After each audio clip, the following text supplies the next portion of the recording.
और संस्कार जब संपन्न हो गया, अयोध्या की सभा बैठी। गुरुदेव वशिष्ठ ने सभा का संचालन किया और गुरुदेव वशिष्ठ ने कहा कि महाराज ने ये राज्य भरत को दिया है, इसलिए भरत इस राज्य को स्वीकार करें और प्रजा का पालन करें,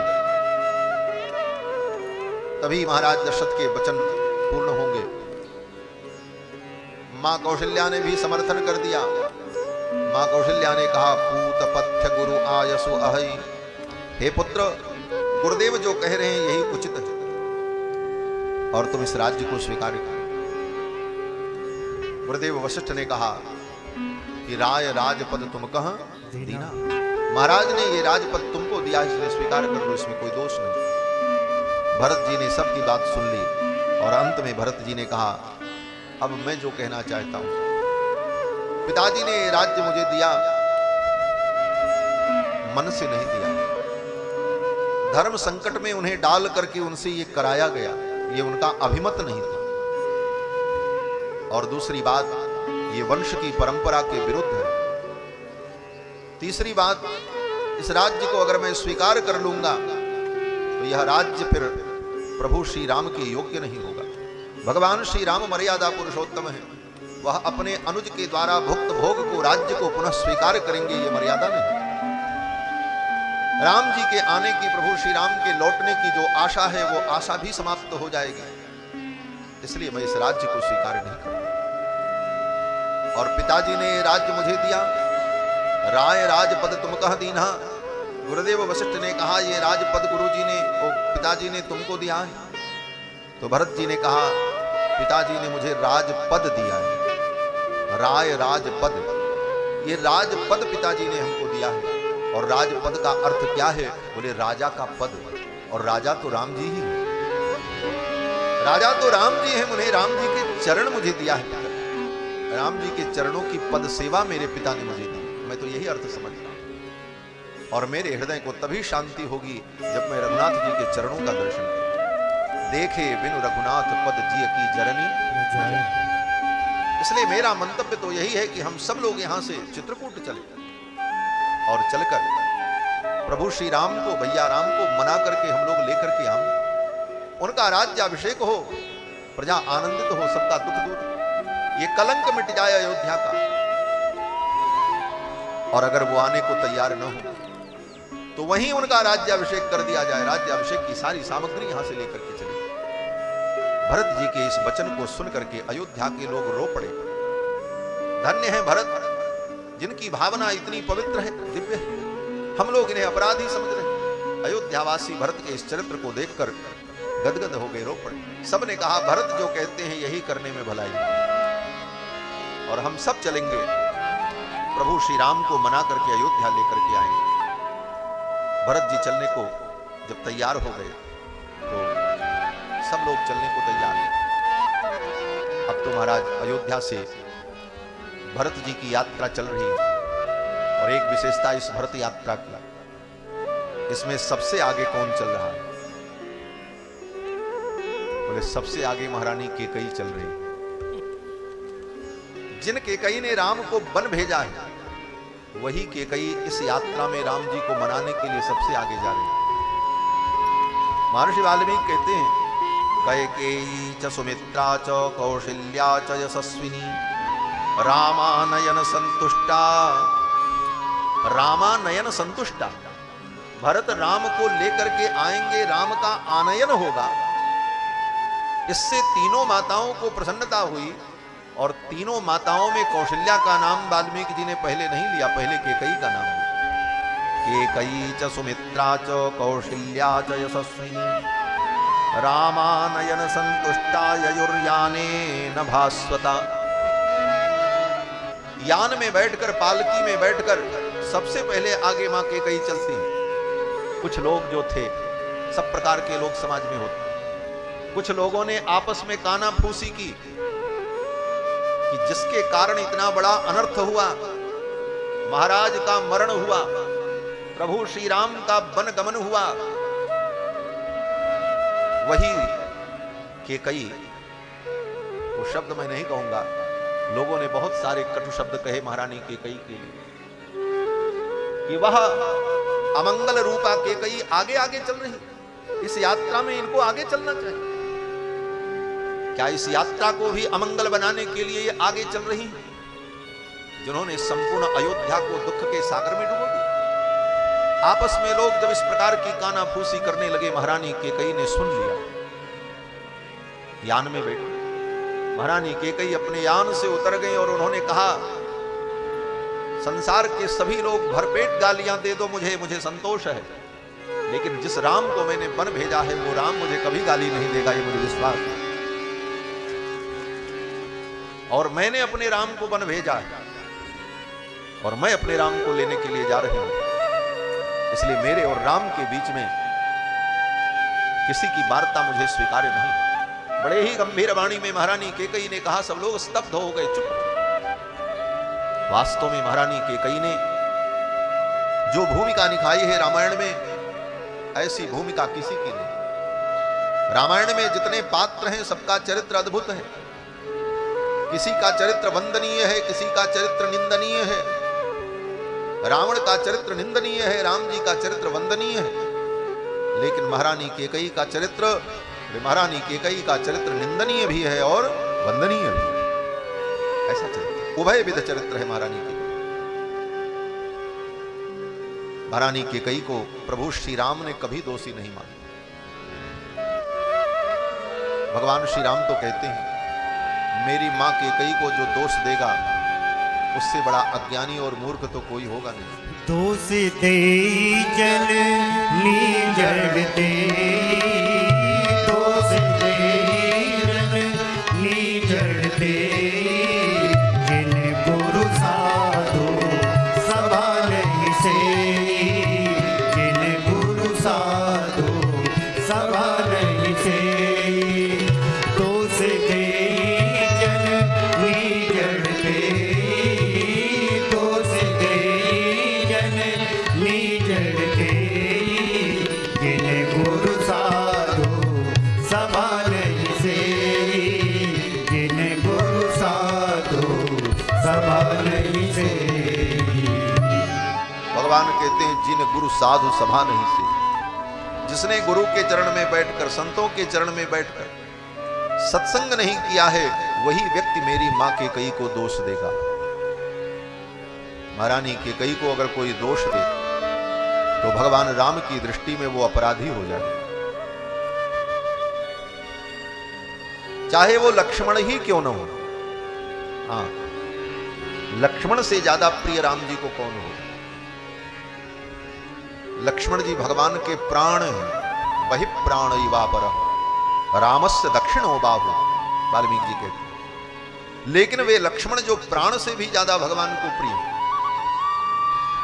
लक्ष्मण के बिना प्रभु श्री राम का सारा पुरुषार्थ निष्फल हो जाता है। अगर लक्ष्मण न हो तो राम जी का सारा पुरुषार्थ बेकार। भगवान स्वयं कहते हैं, लक्ष्मण जी को जब शक्ति लग गई, ये हुआ कि अब संजीवनी बूटी आएगी सूर्योदय के पहले तो लक्ष्मण के प्राण बचेंगे। राम जी रो पड़े और राम जी ने कहा, सब पुरुषार्थ था क्यों, मेरे सारे पुरुषार्थ थक गए, अब मैं जीवन में कुछ नहीं कर पाऊंगा। क्यों बोले, लक्ष्मण के बिना मेरा कोई कार्य संभव नहीं। लेकिन अब मुझे चिंता इस बात की है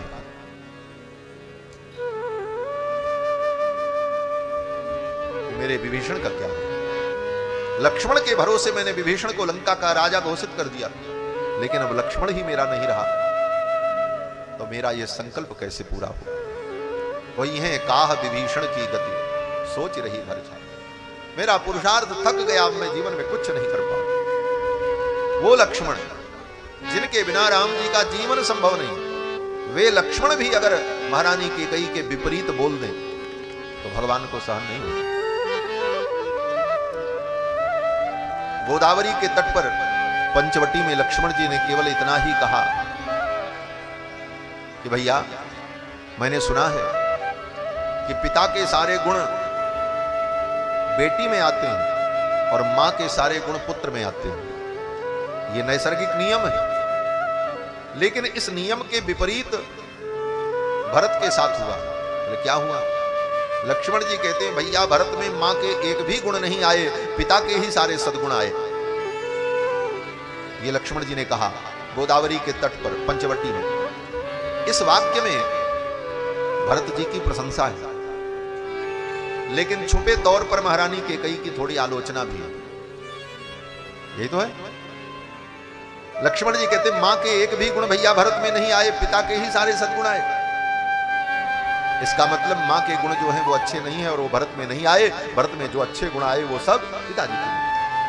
प्रकारांतर से महारानी कैकेयी की आलोचना हो गई और इतनी आलोचना भी राम जी नहीं सुन पाए। राम जी ने तुरंत लक्ष्मण को डांटा।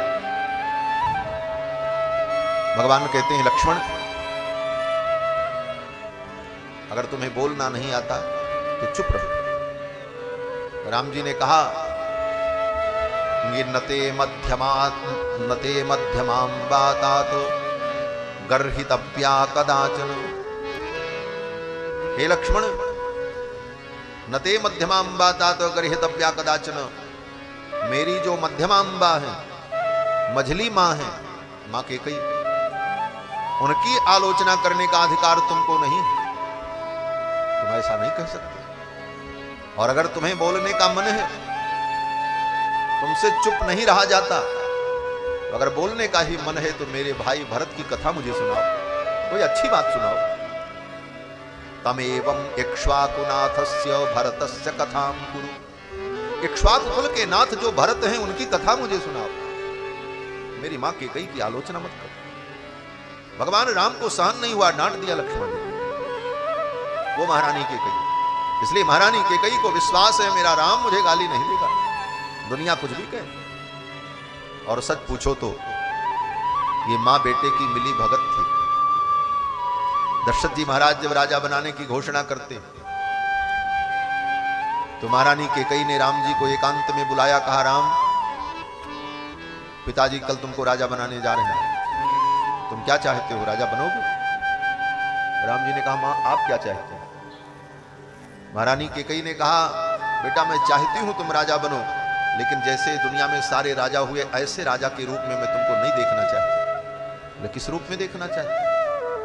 महारानी कैकेयी ने कहा राम, मैं ये चाहती हूं कि ये राज्य शब्द तुम्हारे साथ जुड़ जाए। जैसे दुनिया में सत्यवादी तो सभी राजा हुए, बड़े बड़े राजा सत्यवादी और धर्मात्मा हुए, लेकिन सत्यवादी शब्द अगर किसी के साथ जुड़ा तो राजा हरिश्चंद्र के साथ जुड़ा। आज भी लोग कहते हैं सत्यवादी राजा हरिश्चंद्र। सत्यवादी तो दशरथ जी भी थे, सत्यवादी तो जनक भी थे, सत्यवादी तो वसुदेव जी भी थे, लेकिन सत्यवादी का ये विशेषण लगा किसके साथ? बोले हरिश्चंद्र के साथ। दानी बड़े बड़े दुनिया में थे, लेकिन दानवीर कौन कहलाया? बोले दानवीर तो कर्ण कहलाया। भले कर्ण की लोग आलोचना करें, लेकिन महाभारत युद्ध में अगर दानवीर किसी को कहा तो कर्ण को कहा दानवीर कर्ण।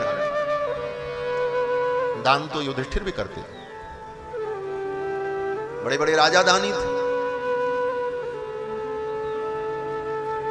लेकिन दानवीर की उपाधि मिली तो कर्ण को मिली। ये दानवीर शब्द कर्ण के साथ जुड़ा। महारानी कैकेयी कहती हैं राम, मैं चाहती हूं कि ये राज्य शब्द तुम्हारे नाम से जुड़ जाए। राज्य तो बड़े बड़े राजाओं ने भी किया, लेकिन तुम्हारा राज्य ऐसा हो कि राज्य के साथ तुम्हारा नाम जुड़ जाए। दुनिया में कहीं कभी कोई अच्छा राज्य हो तो लोग कहें राम राज्य है। ये राज्य शब्द राम के साथ जुड़े। आने वाले इतिहास में लोग राम राज्य की परिकल्पना करें। दुनिया में सबसे अच्छा राज्य अगर किसी का था तो राम जी का था, राम राज्य। दशरथ राज्य नहीं, दिलीप राज्य नहीं, भरत राज्य नहीं, राम राज्य की उपाधि, राम राज्य की परिकल्पना लोग करें, राम राज्य को स्मरण करें, लोग याद करें, ये मैं चाहती हूं। राम जी ने कहा मां इसके लिए मुझे क्या करना हो? महारानी कैकेयी ने कहा इसके लिए तुम्हें त्याग करना हो।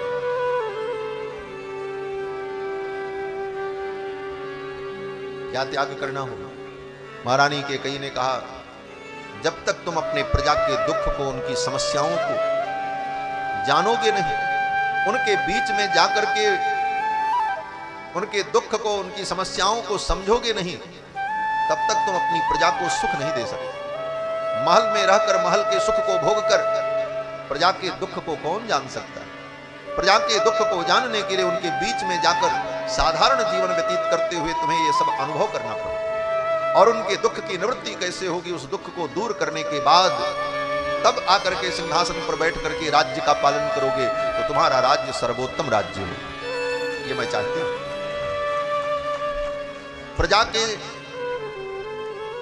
दुख को दूर करना तुम्हारी प्राथमिकता हो, ये होना चाहिए। और प्राथमिकता अगर अपने राज्याभिषेक की हुई, अपने सुख सुविधाओं की हुई, अपने सम्मान और कीर्ति की हुई तो तुम्हारा राज्य उत्तम राज्य नहीं हो। क्यों बोले, किस चीज को हम प्राथमिकता देते हैं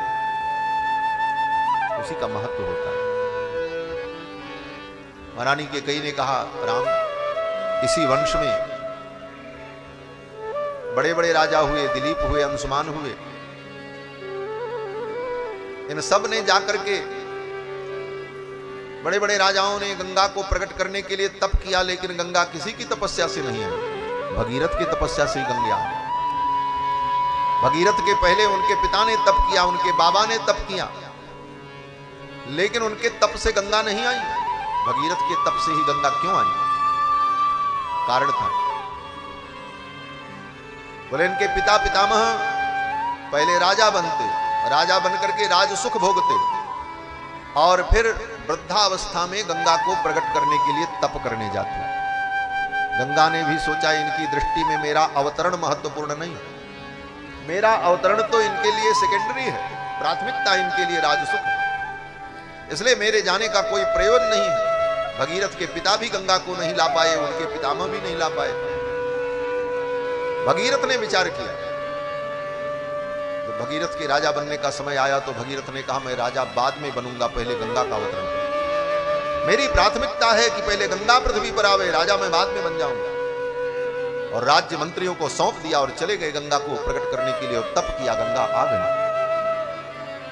महारानी कैकेयी कहती हैं, राम, तुम्हारी प्राथमिकता प्रजा के दुख की निवृत्ति अगर होगी तो तुम्हारा राज्य सर्वोत्तम होगा, और इसके लिए तुम्हें जाकर के अपने प्रजा के दुख को समझना होगा, देखना होगा। और मैं चाहती हूं कि तुम वन में जाओ। 14 वर्ष वन में भ्रमण करते हुए पूरे आर्यावर्त में उत्तर से दक्षिण तक प्रजा केवल मनुष्य ही नहीं होते, जंगल में रहने वाले पशु पक्षी, दीनहीन मलिन कोल भील, ये सब तुम्हारी प्रजा हैं। इन सब के दुख को समझो और उनके दुख को दूर करने का प्रयास करो, और तब आकर के राजा बनोगे तो तुम्हारा राज्य सर्वोत्तम होगा। भगवान श्री राम ने कहा, मां, पिताजी तो कल मुझे राजा बना देंगे, मैं वन में कैसे जाऊंगा? महारानी कैकेयी ने कहा, राम, मैं तुम्हें वन में भेज सकती हूं, मैं उपाय कर दूंगी, लेकिन तुम्हारे हृदय में मेरे प्रति कोई दुर्भाव न हो। राम जी ने कहा, मां, मैं तुम्हें जानता हूं, अगर आप मेरे लिए इतना बड़ा त्याग करती हो तो मेरे मन में कोई दुर्भाव नहीं होगा। क्यों दुर्भाव? महारानी कैकेयी ने कहा, सारी दुनिया मुझे गाली देगी बेटा, सारी दुनिया के लोग पीढ़ी दर पीढ़ी मुझे गालियां देंगे, लेकिन राम, तुम अपने हृदय में कभी दुख मत मानना, और तुम्हारे यश और कीर्ति के लिए मैं ये त्याग करूंगा। और महारानी कैकेयी ने स्वयं कलंक लिया और भगवान श्री राम को वन में भेजकर सारी दुनिया को राम जी का दर्शन करा दिया। महारानी कैकेयी ने जो विष पिया है वो विष कोई पी नहीं सकता। क्यों? बोले, समुद्र मंथन से अमृत प्रकट होता है, लेकिन अमृत के पहले विष प्रकट होता है। उस विष से कोई बचे तब अमृत पिए, और विष को कौन पीता है? बोले, महादेव पीते हैं। समुद्र मंथन से विष प्रकट हुआ, महादेव ने पिया, और तब देवताओं को अमृत पीने को मिला। श्री गोस्वामी जी महाराज कहते हैं, प्रेम अमीय मंदर विरह भरत पयोधि गंभीर मति प्रगट्यो सुर साधु हित कृपा सिंधु रघुवीर। ये राम वन गमन वो समुद्र मंथन है। राम वनगमन रूपी मथानी के द्वारा भरत के हृदय को मथकर समुद्र मंथन करके जो अमृत प्रकट किया है भगवान ने, इस प्रेमामृत को दुनिया पान करती तब। बोले, पहले कोई विष पिए तब, और उस विष को पिया किसने? बोले, महारानी कैकेयी ने पिया। स्वयं विष पी करके सारी दुनिया को राम प्रेमामृत का आस्वादन कराया। इसलिए महारानी कैकेयी साधारण देवी नहीं है, महादेवी। अगर समुद्र मंथन के विष को पीकर महादेव हैं, तो इस समुद्र मंथन से प्रकट होने वाले विष को पीकर महारानी कैकेयी महादेवी के रूप में प्रतिष्ठित है। महारानी कैकेयी का चरित्र बड़ा अद्भुत। महारानी कैकेयी आगे आगे चल रही है। कैकेयी च सुमित्रा च कौशल्या च यशस्विनी। महारानी कैकेयी शिविका में बैठकर आगे चल पड़े। संपूर्ण प्रजा के लोग राम जी को मनाने के लिए चित्रकूट चल पड़े। भरत जी आगे आगे चल रहे हैं। भरत चले चित्रकूट हो रामा राम को मनाने। भरत चले चित्रकूट हो रामा राम को मनाने। राम को मनाने सिया लखन को मनाने। राम को मनाने सिया लखन को मनाने। भरत चले चित्रकूट हो रामा राम को मनाने। भरत चले चित्रकूट हो रामा राम को मनाने। बेग चलो सुनी सच भी जुहारे।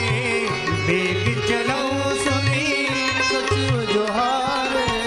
तुरग तुरग रथ नाग सवारे। तुरग तुरग रथ नाग सवारे। अरुंधति अरु अगली समाऊ। अरुंधति अरु अगली समाऊ।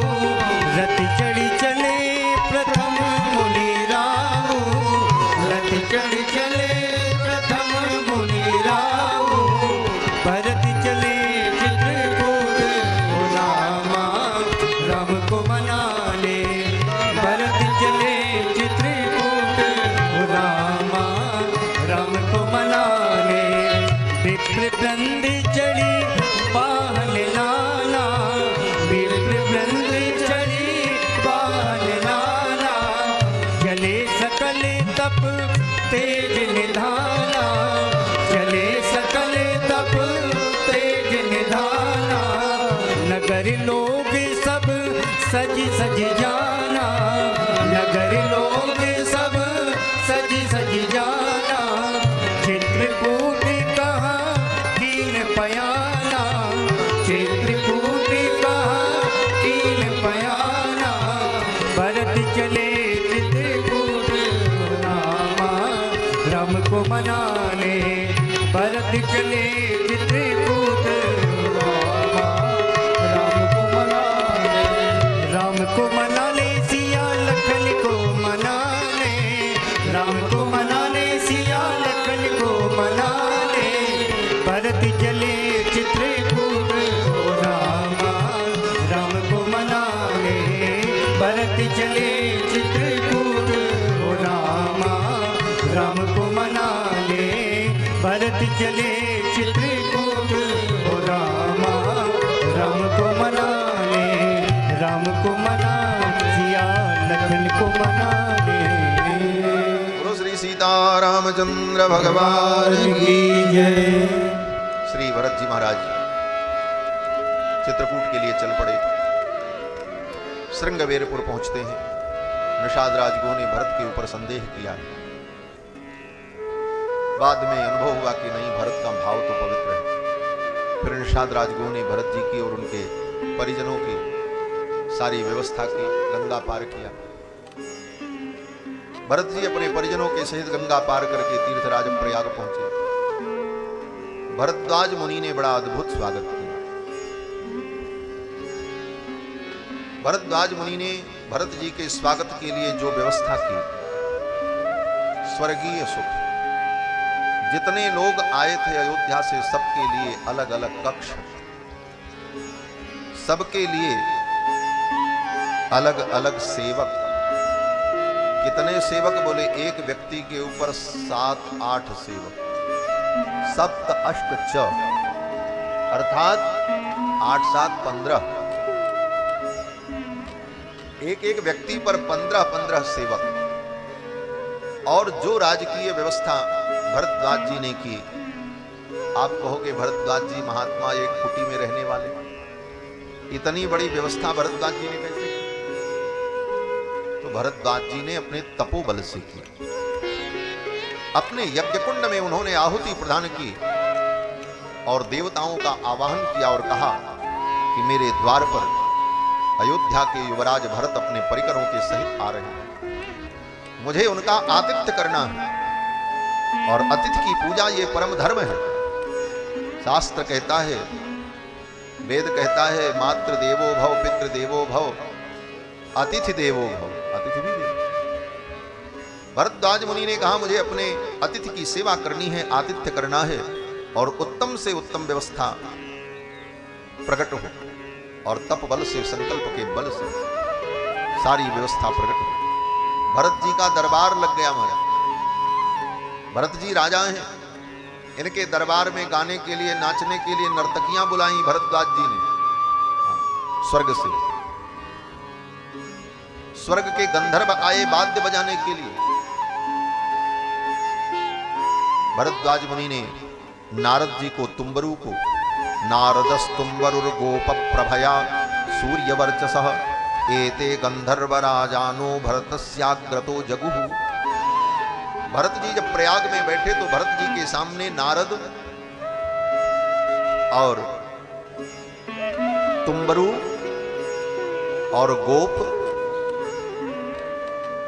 ये बड़े बड़े जो गंधर्व हैं स्वर्ग के, ये गंधर्व गायन करने के लिए बुलाए गए और नृत्य करने के लिए अलम्बुषा मिश्र केशव, अलम्बुषा नाम की अप्सरा, मिश्रकेशी, पुंडरीका, वामना, ये स्वर्ग की दिव्य अप्सराओं को बुलाया भरद्वाज जी ने नृत्य करने के लिए भरत जी के दरबार में।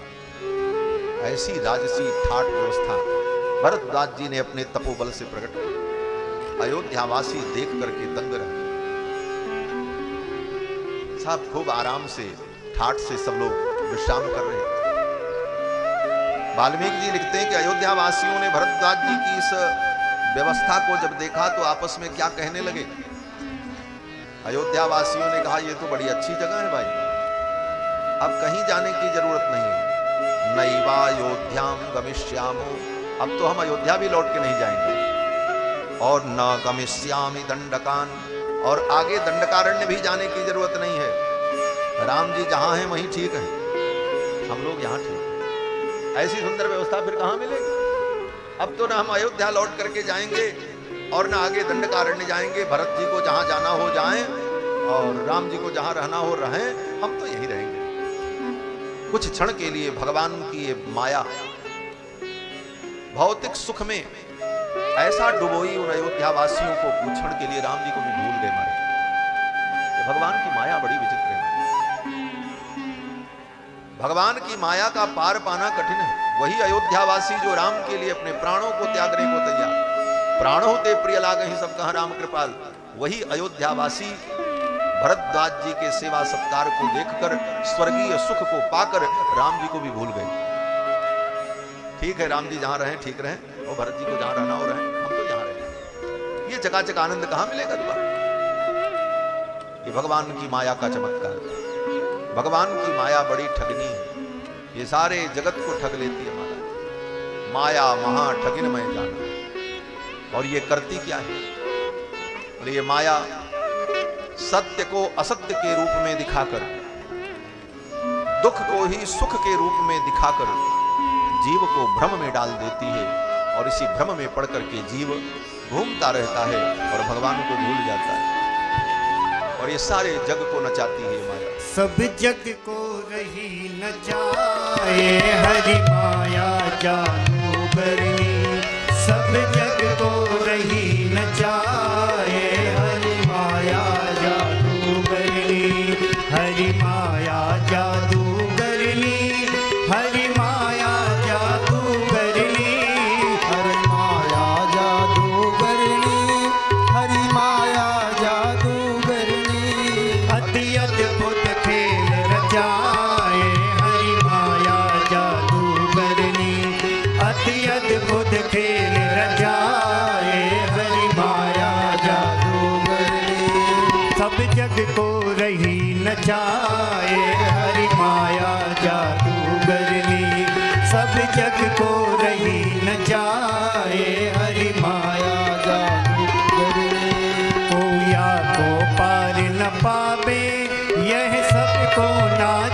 जावे, गोया को पार न पावे, यह सबको नाच नचावे, दुख में सुख को रही ले जाए, हरि माया जादूगर दुख में सुख को रही दिखाए, हरि माया जादूगर ने सब जग को रही नचाए, हरि माया जादूगर ने सब जग को रही नचाए, हरि माया जादूगर ने जब बस में चराचर नाचे, कोई कृपा पात्र जन पाचे, जब बस में चराचर नाचे, कोई कृपा पात्र जन बाचे, जब बस में चराचर नाचे, कोई कृपा पात्र जन पाचे, जब बस में चराचर नाचे, कोई कृपा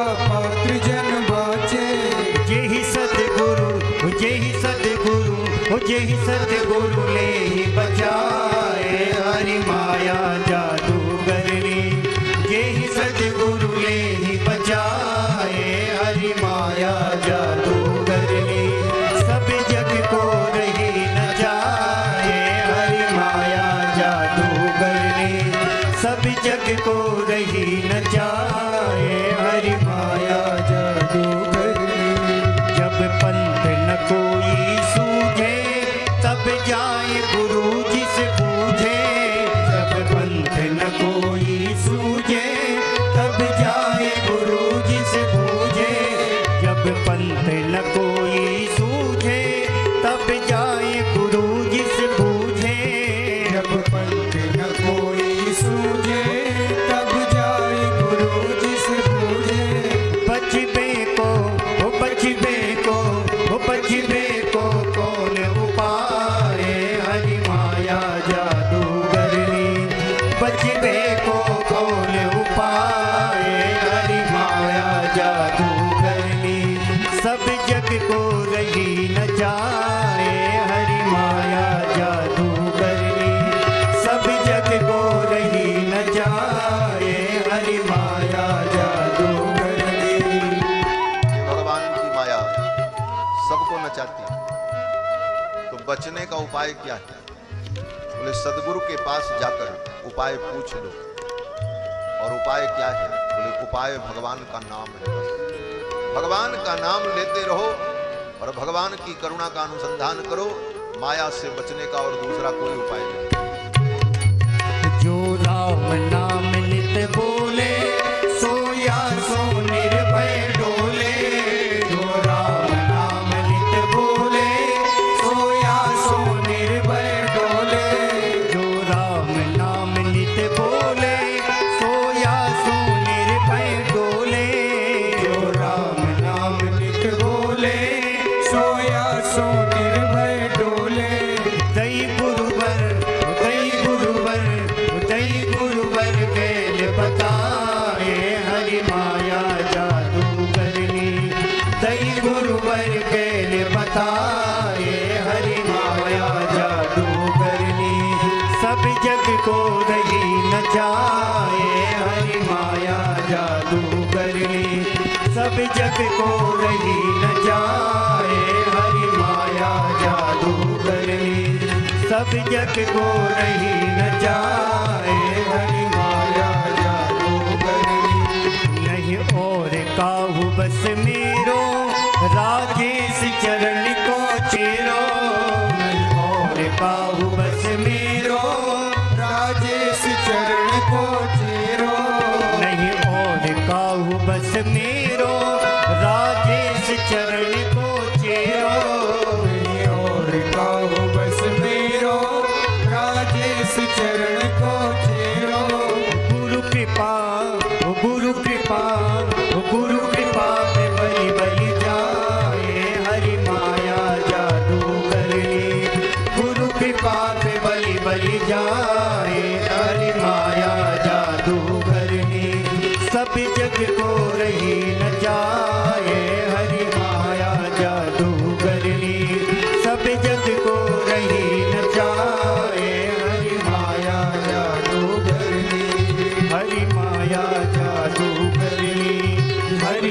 माया जादूगरनी। बोलो श्री सीतारामचंद्र भगवान की जय। जय जय सीताराम। भगवान की माया बड़ी प्रबल है। दैवी हेषा गुणमयी मम माया दुरत्य। भगवान मेरी माया बड़ी दुर्जय। बोले माया से जीतने का उपाय क्या है? बोले मायापति के चरण का आश्रय पकड़े रहो बस, और कोई उपाय नहीं।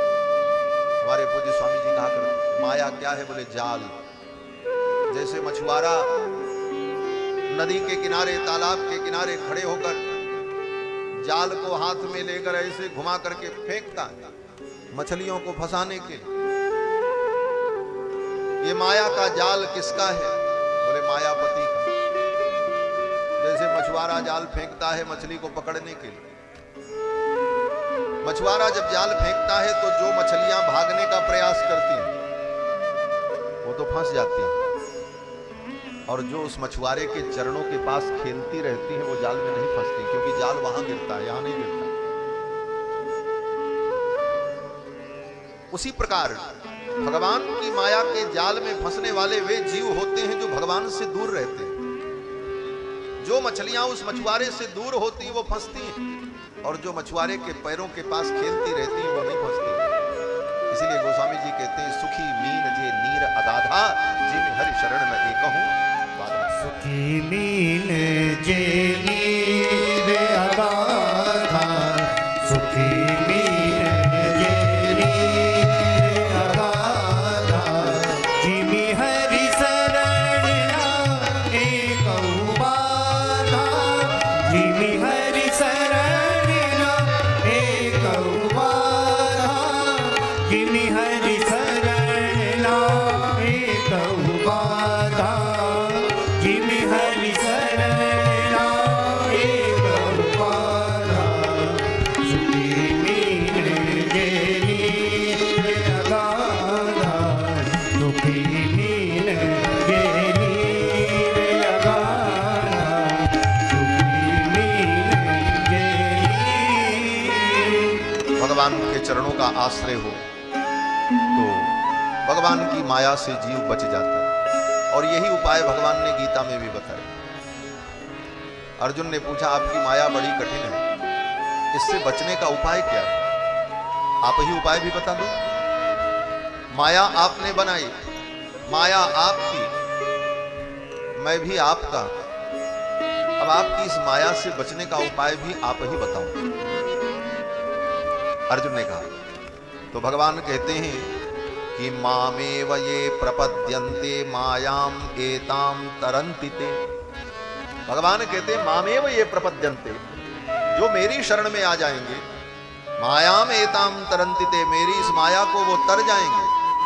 मेरी माया का उनके ऊपर कोई प्रभाव नहीं। कुछ क्षण के लिए भगवान की माया व्याप्त हुई, अयोध्यावासी भगवान को भूले, लेकिन अगले क्षण ही उन्हें फिर भगवान की याद आ गई और उस सुख को त्यागा चल पड़े। भैया भरत जी तो उन सुख से दूर ही रहे। भले भरद्वाज जी ने सब कुछ व्यवस्था की, लेकिन भरत जी उस सुख के प्रति उनकी कोई अभिरुचि नहीं थी। किस प्रकार से? बोले जैसे चंचरीक जिम चंपक बागा, भौरा सब फूल के रस को लेता है, लेकिन चंपा का पुष्प उसे अच्छा नहीं लगता, उससे वो दूर ही रहता। भले बाग में रहे लेकिन उस पुष्प पर बैठता नहीं। भरत जी भी उन सुखों से दूर ही रहे, कोई मतलब नहीं, राम जी का स्मरण करते रहे। फिर आगे यात्रा हुई, भरत जी महाराज चित्रकूट पहुंचे। प्रभु श्री राम का दर्शन करने के लिए ढूंढने लगे चित्रकूट के वन में राम जी कहां मिलेंगे। भरत जी की सेना साथ में थी, लोग साथ में थे। सेना को देखकर, सैनिकों को देखकर पशु पक्षी भागने लगे। लक्ष्मण जी ने प्रभु श्री राम से कहा, प्रभु लगता है कि इस दिशा से कोई संकट आ रहा है, ये पशु पक्षी भाग रहे हैं, मैं जरा देखूं। लक्ष्मण जी दौड़ करके गए, एक साल वृक्ष पर चढ़ गए और उस वृक्ष पर चढ़ करके देखने लगे। जैसे आजकल दूर तक देखने के लिए टावर बना रहता है सुरक्षा कर्मियों के। लक्ष्मण जी भगवान के सुरक्षा कर्मी, टावर कहाँ मिलता, वो पेड़ पर ही चढ़ गए और वहीं पेड़ से निरीक्षण किया उस दिशा से क्या हो रहा है। देखा भरत जी आ रहे हैं, उनकी सेना आ रही है, सेना का ध्वज दिखाई पड़ा। अब तो लक्ष्मण जी रोष में आ गए।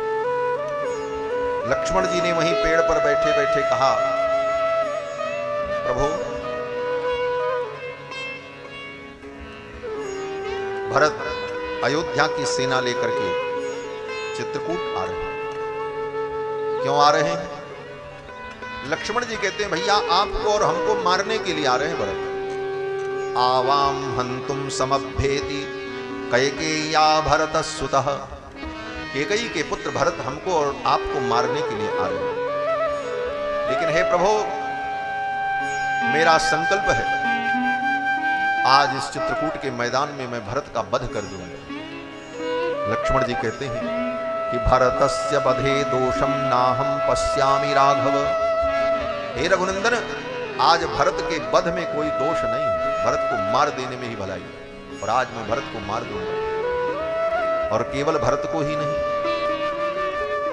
जितने लोग भरत के पक्ष से आएंगे, अद्यैव चित्रकूटस्य काननम निशितैः सरैः।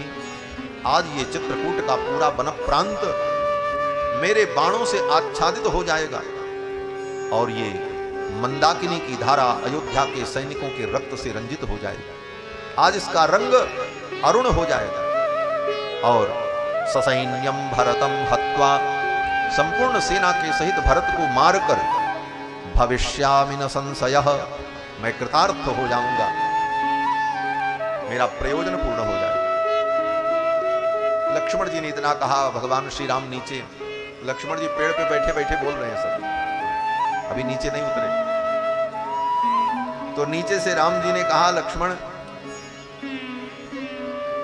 किस लिए भरत को मारोगे? अयोध्या के राज्य के लिए।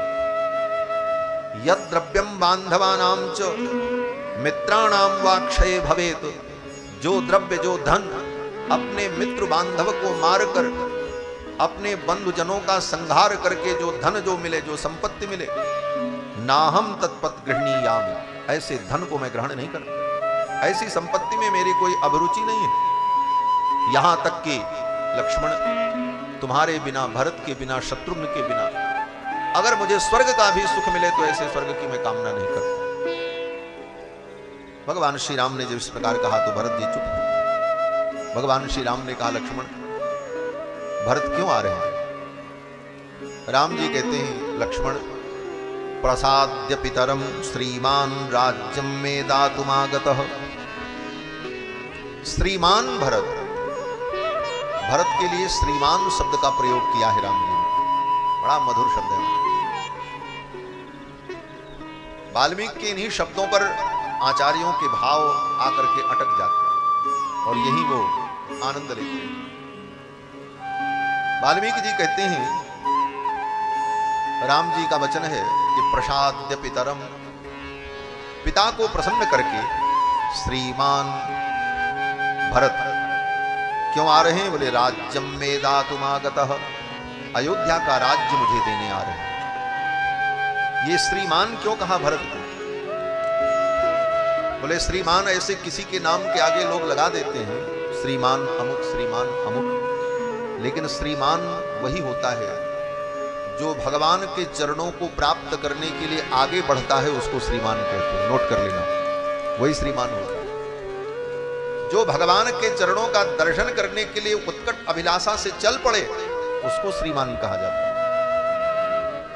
विभीषण जी भी जब लंका से चले राम जी का दर्शन करने के लिए कि देखी हो आज चरण जल जाता, अरुण मृदुल सेवक सुखदाता, जे पग परसि तरी ऋषि नारी, दंडक कानन पावनकारी, जिन चरणन की पादुकन भरत रहे मन लाए, सो पद आज बिलो की हो इन नयनन अब जाए। इन आंखों से आज भगवान के उन चरणों का दर्शन करूंगा, ये मनोरथ करके विभीषण जी जब चलते हैं लंका से, तो वाल्मीकि जी क्या लिखते हैं? बोले अंतरिक्षगत श्रीमान चतुर्भिः सह राक्षसैः। श्रीमान विभीषण वहां विभीषण को श्रीमान कहा कि बोले राम जी के चरणों का दर्शन करने जा रहे हैं। यहां भरत जी दर्शन करने जा रहे हैं, इसलिए क्या करें, प्रसाद्य पितरम श्रीमान राज्यम दातुमागतः। श्रीमान भरत आ रहे हैं। वेद व्यास जी लिखते हैं कि जब गजराज, गजेंद्र गजराज जब डूबने लगा, ग्राह उसके चरण को पकड़ करके खींच रहा था, उसके सारे प्रयास व्यर्थ हो गए गजराज के। 28 श्लोकों में गजराज ने भगवान की स्तुति की। श्रीमद् भागवत महापुराण में 28 श्लोकों में गजराज की स्तुति है, गजेंद्र मोक्ष। और कहीं भी गजराज ने भगवान का नाम नहीं लिया। ये नहीं कहा राम जी मुझे बचाओ, कृष्ण मुझे बचाओ, नारायण बचाओ, गोविंद बचाओ, कहीं नाम नहीं लिया। 28 श्लोकों में स्तुति की और नाम नहीं लिया। केवल यही कहता रहा, यस्मिन् इदम यतश्चेदम एनेदम च इदम स्वयं। इस सृष्टि को उत्पन्न करने वाला जो है वो मेरी रक्षा करे, सृष्टि के कण कण में जो व्याप्त है वो मेरी रक्षा करे। इस प्रकार गोलमाल स्तुति करता रहा गजराज। गोलमाल स्तुति स्पष्ट नहीं कर रहा था कि हम किसकी स्तुति कर रहे हैं। अंत में भगवान आए,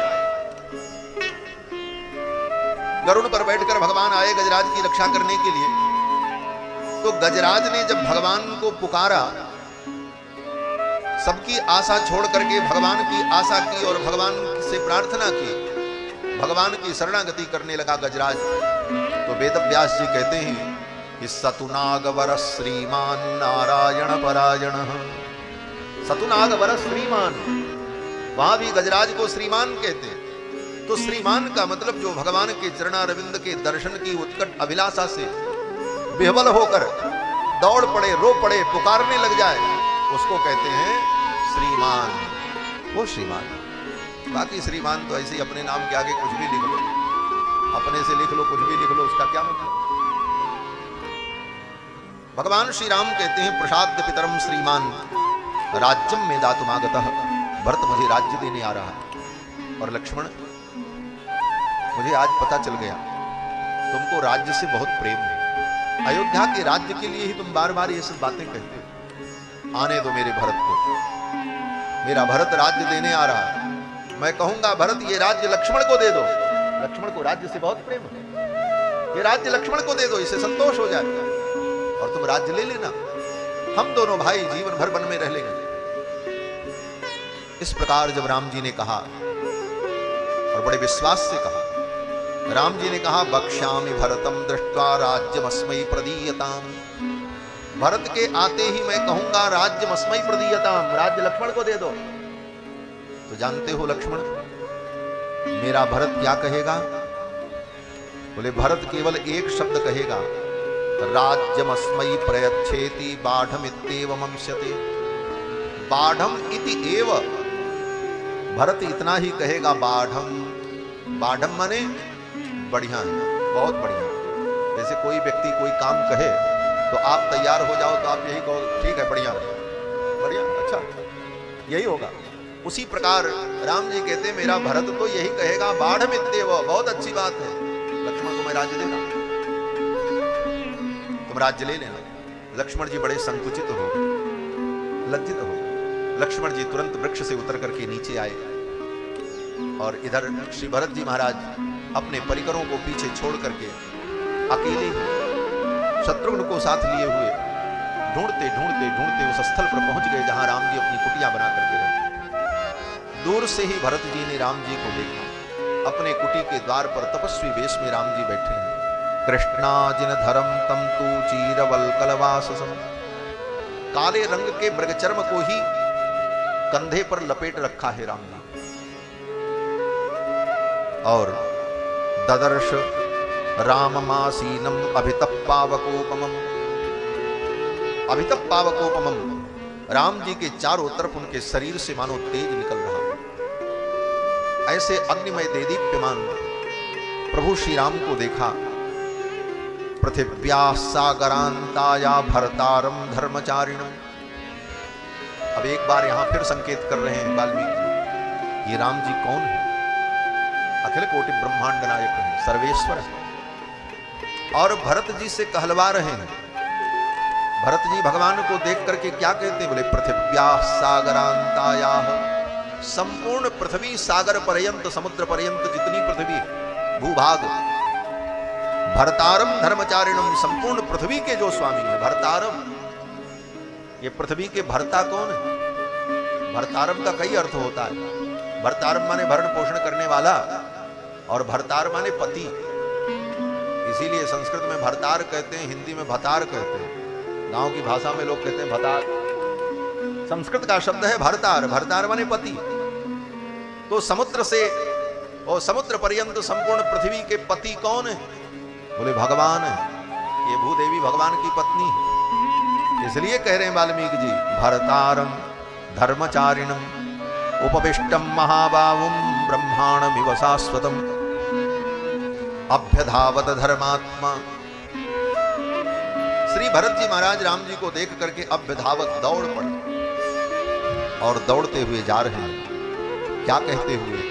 भ्रातर भ्रातर पुनः भ्रातर, भ्रातर भ्रातर मुहुर्मुहु, भैया भैया भैया कहते हुए राम जी दौड़ पड़े, भरत जी दौड़ पड़े। पाहिनाथ कही पाए गुसाई, पाहिनाथ कही पाए गुसाई, भूतल पर्यु लकुट की नाई, भूतल पर्यु लकुट की नाई। कहत सप्रेम नाई महिमाता, कहत सप्रेम नाई महिमाता। भरत प्रणाम करत रघुनाथा, भरत प्रणाम करत रघुनाथा। उठे राम सुन प्रेम अधीरा, उठे राम सुन प्रेम अधीरा।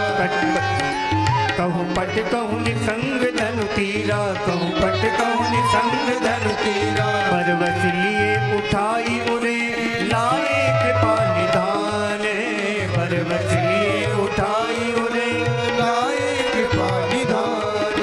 भरत राम की मिलन लखी बिसरे सबही अपार, भरत राम की मिलन लखी बिसरे सबही अपार। हाँ बिसरे सबही अपार, हाँ बिसरे सबही अपार। पादाव प्राप्य रामस्य पपात भरतो रुदन। ये पपात भरतो रुदन का ही अनुवाद गोस्वामी जी ने किया, भूतल पर्यु लकुट की पपात भरतो रुदन। रोते हुए भरत जी धड़ाम से गिर पड़े राम जी के सामने, पपात। और भरत जी गिरे, उसके पहले ही राम जी ने झुक करके भरत को उठा लिया, दौड़ पड़े और उठा करके हृदय से लगा लिया, और अपने आंखों के आंसुओं से भरत के सिर का सिंचन किया। राम जी ने भरत के सिर को सूंघा। वाल्मीकि जी कहते हैं, आध्राय रामस्तम मूर्धनि परिस्वज्य च राघवम। आघ्राय रामस्तम मूर्धनि,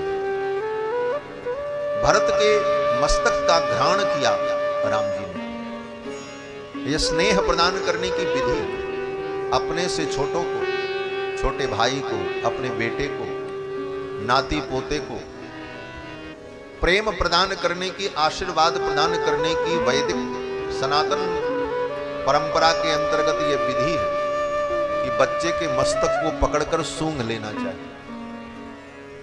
ये सब लोग नहीं जानते, सुना ही नहीं। सूत्र ग्रंथों में वर्णन है, गृह सूत्रों में, कि बहुत दिन बाद, 10 दिन 15 दिन बाद लौट करके अपने घर आवे व्यक्ति तो सबसे पहला काम यही करना चाहिए, अपने बच्चों के मस्तकों का घ्राण करना, मस्तक घ्राण, शास्त्र की विधि। भगवान श्री राम ने भरत जी के मस्तक का घ्राण किया। आघ्राय रामस्तम मूर्धनि परिस्वज्य च राघवम् अंके भरतमारोप्य पर्यपृच्छत सादरम। और मस्तक सूंघने के बाद भरत को अपनी गोद में राम जी ने बैठा लिया। आकृति प्रकृति राम जी की और भरत जी की एक जैसी है, कहीं कोई अंतर नहीं। भरत राम ही की अनुहारी, सहसा लख न सकई नर नारी। अवस्था भी बराबर है, 18 घंटे का ही तो अंतर है। और उतने बड़े भैया भरत को, 24 वर्ष की अवस्था के भरत को अपनी गोद में राम जी बैठा ले। कैसे बोले? जैसे बच्चे को बैठा। अंके भरतमारोप्य पर्यपृच्छत सादरम। और आदर पूर्वक राम जी पूछ रहे हैं। गोद में बैठाया इसलिए कि भरत राम जी के स्नेह भाजन है। और आदर पूर्वक पूछ रहे हैं इसलिए क्योंकि भरत जी अयोध्या के युवराज हैं। आदर देना भी उनके प्रति ये मर्यादा है। इसीलिए कहा राम जी जैसा नीतिज्ञ कौन होगा, नीति प्रीति परमार्थ स्वार्थ को न राम सम जान यथार्थ। भरत जी को गोद में बैठा करके राम जी ने सब पूछना शुरू किया। भरत जी को बोलने का मौका ही नहीं दिया राम जी। अयोध्या का क्या समाचार है, पिताजी कैसे, माता जी कैसी, अयोध्या का राज्य कैसा है, राजकोष ठीक तो है, जितना आय होता है उससे ज्यादा व्यय तो नहीं करते हो भरत, कर्मचारियों को समय से वेतन का भुगतान होता है कि नहीं होता है, कर्मचारियों से अतिरिक्त सेवा ली जाती है तो उनको अतिरिक्त धन दिया जाता है कि नहीं दिया जाता है, गुप्तचरों के ऊपर विशेष गुप्तचर की नियुक्ति तुमने की है कि नहीं की है। इन सारे प्रश्नों को करते हुए राम जी ने भरत जी को संपूर्ण राजनीति का उपदेश दे डाला है। पूरा एक सर्ग राजनीति का, सारी नीतियों का वर्णन किया है, राजा को किस परिस्थिति में क्या करना चाहिए। वाल्मीकि यहां तक कहा है कि तुम्हारे मंत्रियों में कितने मंत्री विद्वान हैं, कितने धर्मात्मा हैं, किसको तुमने किस पद पर रखा, किस पद पर रहने वाले को कैसा होना चाहिए। सब भरत जी सुनते रहे और अंत में राम जी ने कहा कि क्या कारण हुआ कि पिताजी के रहते हुए भरत तुमको यहां वन में आना पड़ा। तब भरत जी ने कहा पिताजी नहीं रहे। पिताजी के मरण का समाचार सुनकर के भगवान श्री राम रो पड़े और भगवान श्री राम ने कहा यो मृतो मम शोकेन स मया न च संस्कृतः।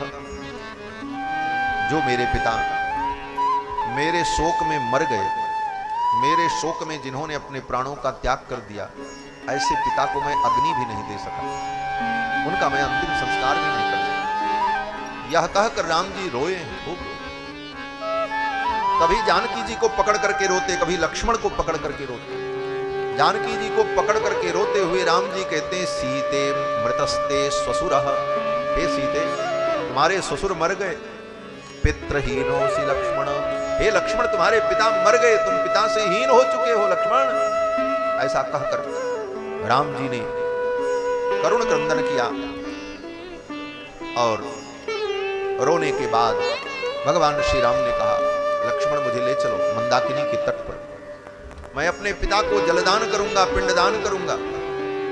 भगवान श्री राम को पकड़कर एक तरफ से भरत जी, एक तरफ से लक्ष्मण जी पकड़कर मंदाकिनी की सीढ़ियों पर तट पर उतार करके नीचे तक ले जाते। उतरने की स्थिति नहीं थी, लड़खड़ा रहे थे राम। अवतारयत आलम्ब्य नदीम मंदाकिनीम शिवाम। अवतारयत आलम्ब्य, आलंबन लेकर लक्ष्मण और भरत का सहारा लेकर के राम जी उतर करके नीचे जाते हैं। मंदाकिनी में तर्पण किया और तर्पण करने के बाद पिंडदान करते। अपने पिता के लिए पिंडदान करते हुए राम जी कहते हैं पिंडदान किस वस्तु से कर रहे थे, बोले इंगुदी फल और कंदमूल। इंगुदी फल और कंदमूल और बेर फल यही तो जंगल में मिलेगा, उसी को मिलाकर उसी का पिंड बना करके पिताजी को जब पिंडदान करने चले तो राम जी कहते हैं इदम भुंक्ष महाराज। हे महाराज आप इसे ग्रहण करो। इदम भुंक्ष प्रीतो यदशनात् वयम। ये मैं प्रीति पूर्वक जो आपको दे रहा हूं इसे आप ग्रहण करो। ऐसे ये आपके योग्य नहीं है, आप चक्रवर्ती सम्राट थे, आपके लिए उत्तम वस्तु भोग्य पदार्थ से पिंडदान करना कर्तव्य है।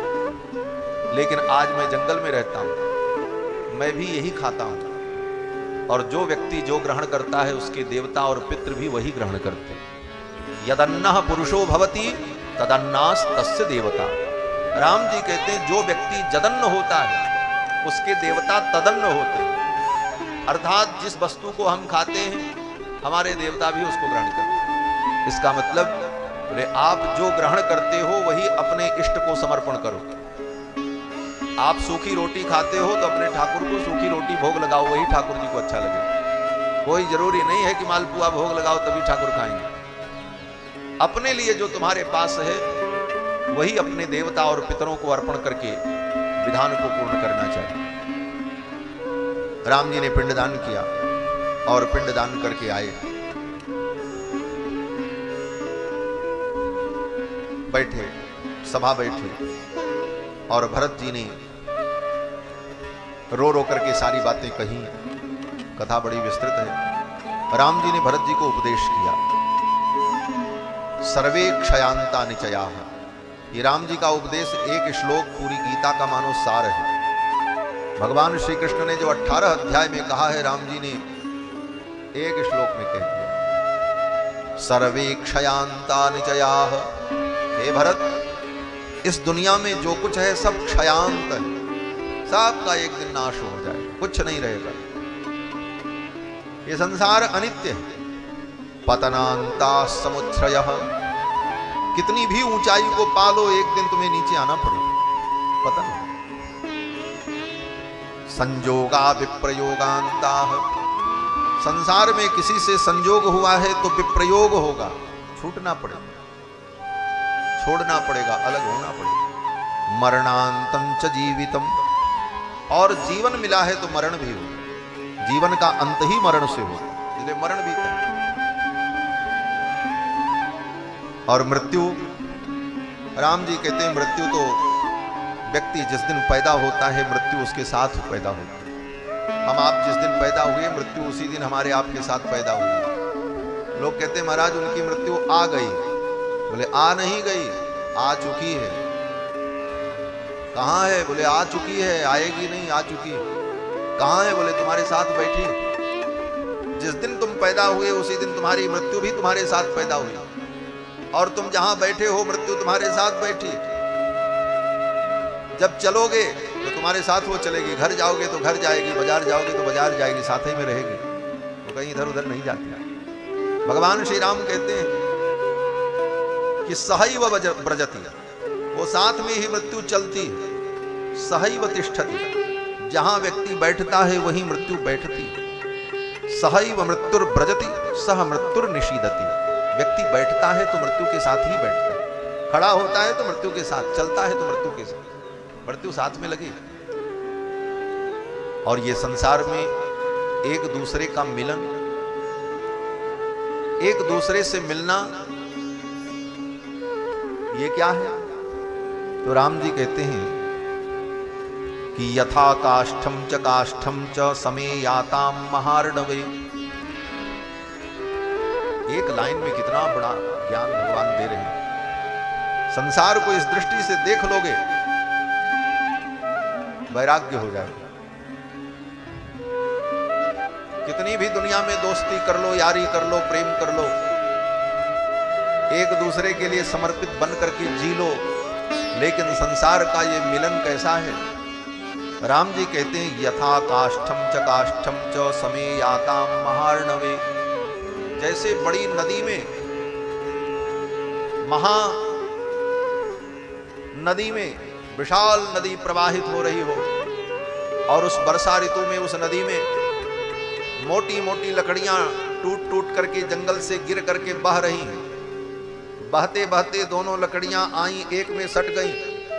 यथा काष्ठंच, और कुछ दूर तक साथ बहती चली गई। तब तक पानी का एक झकोरा आया, वो लकड़ी उधर हुई, वो उधर हुई, अब वो उधर बह रही, वो उधर बह रही। वो लकड़ी कहाँ उत्पन्न हुई थी पता नहीं, वो किस पेड़ की थी पता नहीं, वो कहाँ से आई पता नहीं, वो कहाँ से आई पता नहीं। कुछ क्षण के लिए सट गई, फिर अलग हो गई, दोनों के रास्ते अलग। यही संसार है। हर जीव के अपने कर्म हैं, अपने संस्कार हैं, अपने प्रारब्ध हैं। इस दुनिया में कौन कहां से, किस लोक से कौन कर्म करके आया है, और यहां कुछ क्षण का ये मिलन है। और कब एक झकोरा आएगा, कौन लकड़ी किधर बहेगी, कौन किधर बहेगी, कोई ठिकाना नहीं। यही संसार की सत्यता है, यही परम सत्य है संसार का। लेकिन इस सत्य को हम झुठलाते रहते हैं, अपनी आंखों पर पर्दा डालते हैं,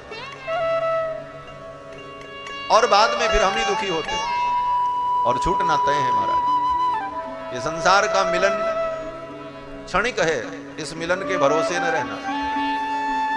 ये मिलन बहुत दिन तक नहीं रहेगा।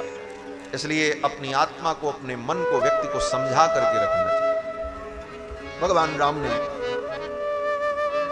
भरत जी को ये सब उपदेश दिया, और फिर भरत जी ने कहा प्रभु, मैं अयोध्या का राज्य आपके चरणों में अर्पित कर रहा हूं, आप अयोध्या के राज्य को स्वीकार करें। भगवान श्री राम ने कहा, भरत तुम्हारे प्रेम को मैं समझ रहा हूं, लेकिन अयोध्या के राज्य को अगर मैं स्वीकार करूंगा तो मेरे पिता का वचन झूठा हो जाए, और पिता के वचन को सत्य करने के लिए मुझे वन में रहना चाहिए, और तुम्हें 14 वर्ष तक अयोध्या में रहकर प्रजा का पालन करना चाहिए। तभी पिता के दोनों वचन सत्य होंगे। जिस वचन के लिए पिता ने अपने प्राण को त्याग दिया, उस पिता के वचन को सत्य करना यही पुत्र का धर्म है, और इस धर्म का निर्वाह तुम्हें भी करना चाहिए और मुझे भी करना चाहिए। भरत जी निरुत्तर हो। भरत जी ने कहा, प्रभु मेरे मन को संतोष नहीं हो, मैं पश्चाताप की आग में जलता रहूंगा। राम जी ने कहा, अगर ऐसी बात है तो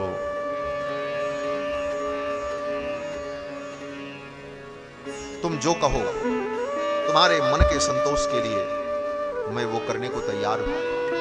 तब भरत जी ने कहा कि मुझे कोई अवलंब मिल जाए, ये 14 वर्ष की अवधि को बिताने के लिए कोई अवलंब, मैं आपकी आज्ञा का पालन करते हुए 14 वर्ष अयोध्या का संरक्षण करूंगा, लेकिन इस शर्त पर कि आप लौट करके आवें और अयोध्या के राज्य को स्वीकार करें। राम जी ने कहा, मैं स्वीकार करूं। अरे ये 14 वर्ष कैसे बीतेगा, कोई अवलंब? भगवान श्री राम ने कहा, क्या चाहते हो?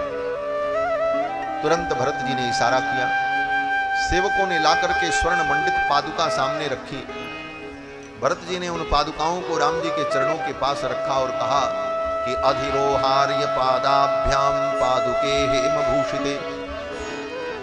ये स्वर्ण मंडित जो पादुकाएं हैं, इन पादुकाओं पर हे आर्य, हे सच्चरित्र, आर्य का मतलब होता है सच्चरित्र, हे आर्य अधिरोहार्य, आप इस पे खड़े हो जाओगे। अधिरोहार्य पादाभ्याम पादुके हेम भूषिते एते ही सर्वलोकस्य योगक्षेमम विधास्यत। ये दोनों पादुकाएं ही संपूर्ण लोकों के योग और क्षेम का विधान कर देंगी, आप केवल इस पे चरण रख दो। भरत जी ने पादुकाएं भगवान के सामने रखी। ठाकुर जी उन पादुकाओं पर खड़े हो गए और फिर उतर गए। भरत जी ने उन पादुकाओं को उठा करके अपने सिर पर धारण कर। बंधुओं, जो काम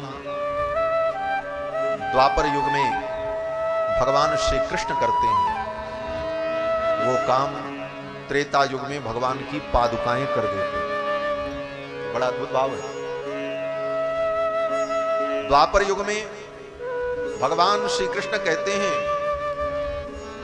कि जो व्यक्ति अनन्य भाव से मेरा चिंतन करेगा, अनन्यास चिंतयन्तो माम ये जनाः पर्युपासते तेषाम नित्याभियुक्तानाम योगक्षेमम वहाम्यहम्। उन अपने अनन्य भक्तों के योगक्षेम का मैं वहन करूंगा।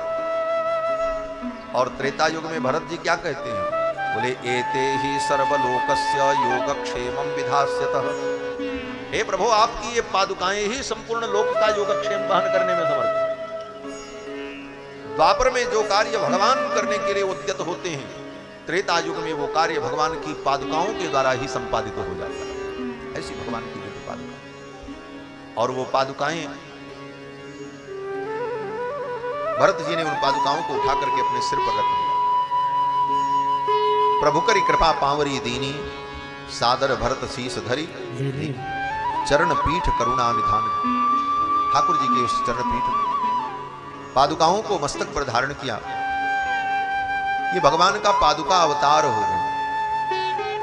अयोध्या वासियों पर करुणा करने के लिए भगवान का ये नया अवतार हो रहा है। राम जी तो स्वयं अवतार हैं, भगवान नारायण राम के रूप में अवतरित हुए, लेकिन अयोध्या वासियों के जीवन का संरक्षण करने के लिए भगवान के द्वारा पुनः ये पादुका अवतार हो रहा है। भगवान का पादुका अवतार हुआ। और भरत जी ने उन पादुकाओं को जब हाथ में लिया तो यही अनुभव किया, एक पादुका राम जी हैं और एक पादुका श्री जानकी। अस सुख जस सिय राम रहे थे। यही सुख मिला भरत जी को कि मुझे राम जी मिले। उन पादुकाओं को भरत जी ने प्राप्त किया और फिर चित्रकूट के विविध तीर्थ स्थलों का दर्शन करने के पश्चात भगवान की अनुमति लेकर उन पादुकाओं को सिर पर धारण करके श्री भरत जी महाराज अयोध्या लेकर के आते हैं और उन पादुकाओं को अयोध्या के सिंहासन पर विराजमान करते। उन्हीं पादुकाओं के संरक्षण में अयोध्या के राज्य का भरत जी संचालन करने लगे। जैसे हमारे यहाँ हमने सुना, यहाँ के जो गांधवेश कहते यहाँ के सिंहासन पर भगवान विराजित थे, राजा तो उनके सेवक बनकर के सेवा करते। और यही अयोध्या में भगवान की पादुकाएं सिंहासन पर विराजमान हैं और भरत जी उन पादुकाओं के चरणों में बैठकर अयोध्या के राज्य का सेवा। यही भक्ति है भगवान। संपत्ति सब रघुपति का आई, संपत्ति तो सब भगवान की, और हम बोले मैं सेवक समेत सुत नारी, हम तो सपरिवार भगवान के सेवक हैं। यह भाव, यही भक्ति का मूल है। भरत जी उन पादुकाओं को लेकर के अयोध्या आते हैं और उन पादुकाओं के ही संरक्षण में अयोध्या संरक्षित और सुरक्षित है।